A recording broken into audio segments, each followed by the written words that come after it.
So you mentioned a healthier diet can help promote more NO in the body. When you say healthy diet, what are we talking about there? Well, and here what we're talking about, honestly, is there's no magic diet. There's no one diet that's better than another diet. I don't believe in specific diets. I believe in a well balanced nutritional diet, eating the different food groups and eating the healthy foods within these food groups. And just to make it very simple, protein is very important, carbohydrate is important, and fat is important.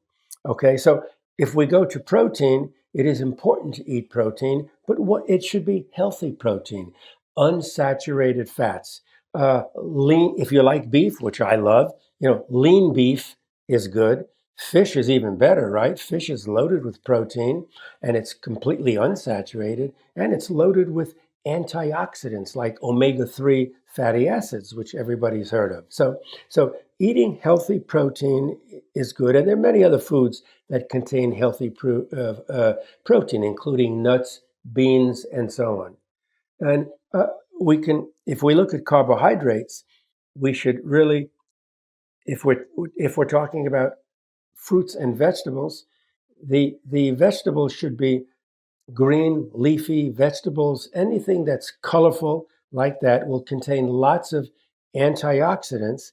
And the way the antioxidants work is that they can actually increase the activity of your nitric oxide. That's been known for a long time because nitric oxide is very, very unstable. It only lasts for literally seconds in your body, and it gets destroyed by oxidation or oxidative stress. So in the presence of antioxidants, one can boost the levels, so to speak, of nitric oxide. And this comes from the different antioxidants and vitamin C present in these different vegetables. Same thing goes with fruit.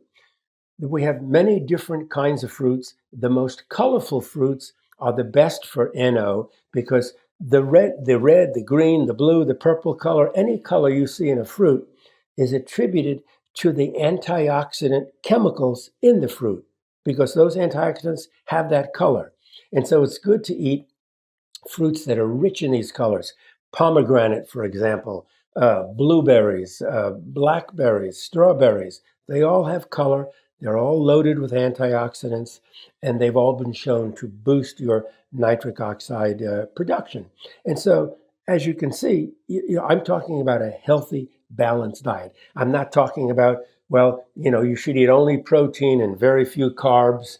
You should eat only carbs and very little protein.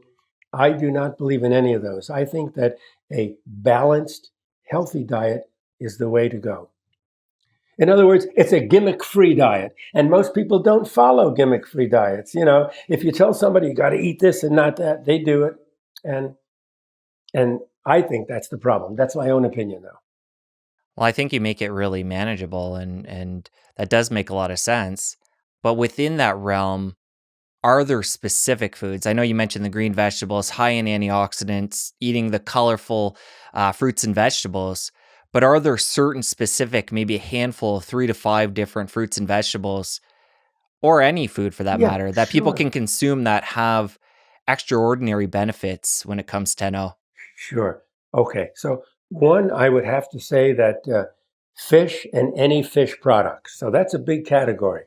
Any fish products will boost NO production. If we go to vegetables, well, I think that at least some of us older people remember Popeye and eating spinach. And he used to gain strength from eating spinach. Well, we didn't know the mechanism back then, but it's incredible. It's true. Spinach contains antioxidants, but spinach also contains something called nitrite and nitrate.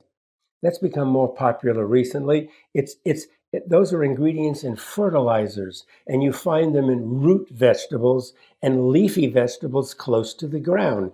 So spinach is a great one because when you consume nitrite and nitrate, your body actually converts that to nitric oxide. And that's been in the news quite a bit lately. Eating beets. A lot of people don't like beets. I love beets, thank God. Beets also are rich in nitrite and nitrate. And when you eat beets, you're actually delivering nitric oxide into your body. And then we can throw in some Brussels sprouts, for example, and arugula. I'm Italian, so I'm glad I like arugula. So those are some examples.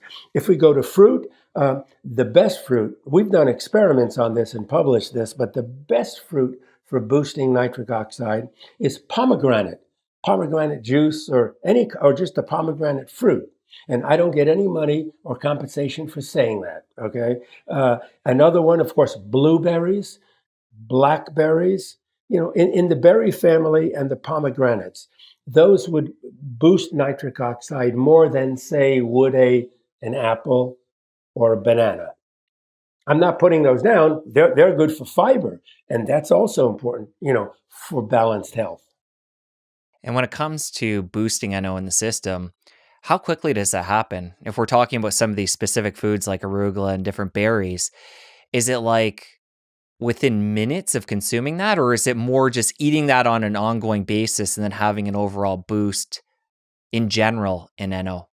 Spectacular question, and actually both answers are correct, and both measurements have been made. For example, I would say that as soon as you can digest the ingredients and get the components into the blood, that's when you would see an increase in NO. So within an hour, let's say something like that, you could definitely see an increase in NO.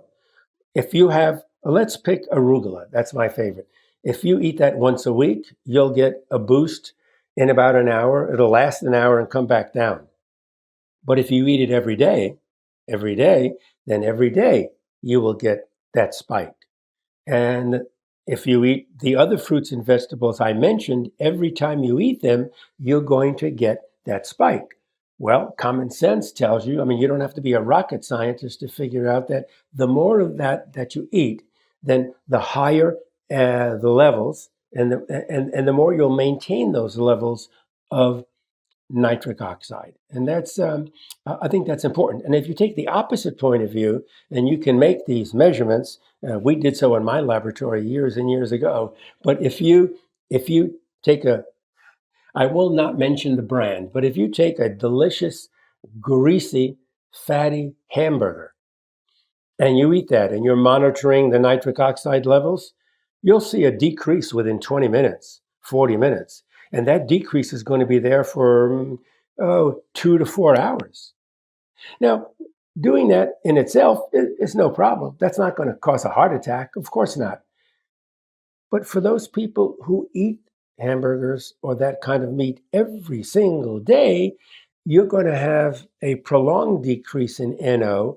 And after a decade or so, that's not good, because you need as much nitric oxide as you can make to protect your cardiovascular system against disease. That Nobel Prize was awarded not just for the discovery of NO in the body, but also because so many other people expanded on it to show the incredible importance of nitric oxide in maintaining cardiovascular health.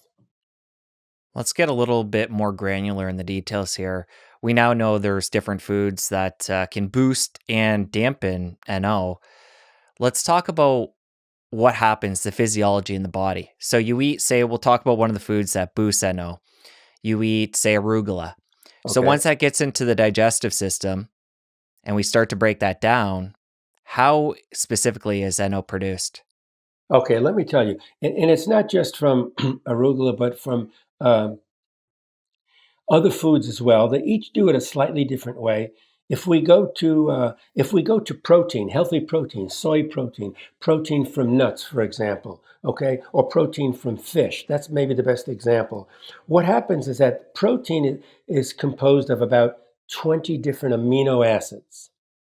Amino acids are the building blocks of protein. Protein's a large molecule, has lots of amino acids linked and connected together. Each of the 20 amino acids has a different function. There's one amino acid called arginine. Arginine, that is required for nitric oxide production. The only way NO can be made in the body from protein is through arginine. So what happens is that once you digest the protein in your gut, and all the amino acids are absorbed into the blood. Then the arginine finds its way into the blood vessel lining. It's called the endothelium or endothelial cells. The arginine gets into the endothelial cells, and that's where you have enzymes that produce nitric oxide from the arginine.